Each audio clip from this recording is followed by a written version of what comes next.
ہزاروں لاکھوں کروڑوں درود و سلام ہمارے نبی پاک صلی اللہ علیہ وآلہ وسلم کی ذات مبارکہ پر۔ اللہ تعالیٰ کا بہت شکر احسان ہے کہ اس نے ہمیں انسان بنایا، اور اس سے کہیں بڑھ کر شکر احسان ہے کہ اس نے ہمیں امت محمدیہ کا حصہ بنایا۔ اپنے نبی صلی اللہ علیہ وآلہ وسلم کی سیرت کو سمجھنا ہر مسلمان کا فرض ہے۔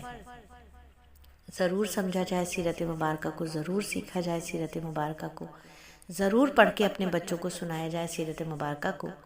اور اسی لیے ہم ایک چھوٹی سی کاوش کرتے ہیں کہ روزانہ نہیں تو ایک دن چھوڑ کر ایک دن آپ کو سیرت مبارکہ کا 5 منٹ کا درس بھیجتے ہیں، تاکہ آپ بھی سنیں، آپ اپنے گھر والوں کو بھی سنائیں، بالکل اجازت ہے۔ تو سیرت کے اس مقام پر ہم پہنچے ہیں، تاریخ کے جھروکوں سے دیکھ رہے ہیں ہم اس مقام کو جہاں حجر اسود رکھا جا رہا ہے بیت اللہ میں، اور ایک سوال ہے کہ حجر اسود کون رکھے گا؟ سارے کے سارے لوگ بیت اللہ میں جمع ہوئے، اور ان لوگوں میں ابو امیہ بن مغیرہ بھی تھا۔ اس کا نام حذیفہ تھا، اور قریش کے پورے قبیلے میں یہ سب سے زیادہ عمر والا تھا۔ یہ ام المومنین سیدہ ام سلمہ کا باپ بھی تھا۔ قریش کے انتہائی شریف لوگوں میں سے مسافروں کو سفر کا سامان کھانا وغیرہ دینے کے سلسلے میں بہت مشہور تھا۔ جب کبھی سفر کرتا تو اپنے ساتھیوں کے کھانے پینے کا سامان یہ خود کرتا تھا۔ اس وقت اس کو جب اس شدید جھگڑا کرنے کے لیے جھگڑا ہو رہا تھا اور اس کو ختم کرنے کے لیے اس نے ایک حل پیش کر دیا۔ اتنا شدید جھگڑا ہو رہا ہے کہ خون خرابہ تک ہونے والا ہے، لوگوں نے خون میں ہاتھ ڈبو کر قسمیں اٹھا لی ہیں کہ اب حجر اسود تو ہم ہی رکھیں گے۔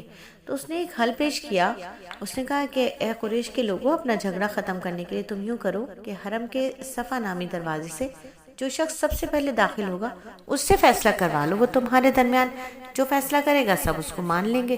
یہ تجویز جو تھی سب نے مان لی۔ اچھا، آج اس دروازے کو نا باب الاسلام کہتے ہیں۔ تو باب السلام جو کہا جاتا ہے، جب دروازہ جو ہے یہ دروازہ رکن یمانی اور حجر اسود کے درمیانی حصے کے سامنے ہے۔ اللہ کی قدرت دیکھیے کہ اس دروازے سے سب سے پہلے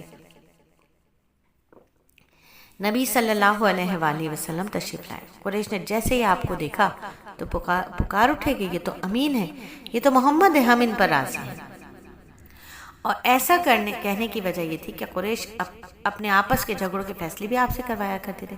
آپ کسی کی بے جا حمایت نہیں کرتے تھے، بلا وجہ کسی کی مخالفت نہیں کرتے تھے۔ پھر ان لوگوں نے اپنے جھگڑے کی تفصیل آپ کو سنائی، ساری تفصیل سن کر آپ نے فرمایا ایک چادر لاؤ۔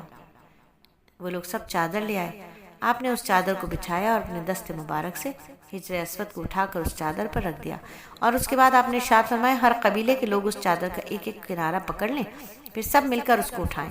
انہوں نے ایسے ہی کیا، چادر کو اٹھائے ہوئے وہ سب اس مقام پر آ گئے جہاں اس حجر اسود کو رکھنا تھا۔ اس کے بعد نبی پاک نے حجر اسود کو اٹھا کر اس کی جگہ رکھنا چاہا۔ عین اسی وقت ایک نجدی شخص آگے بڑھا اور تیز آواز میں بولا،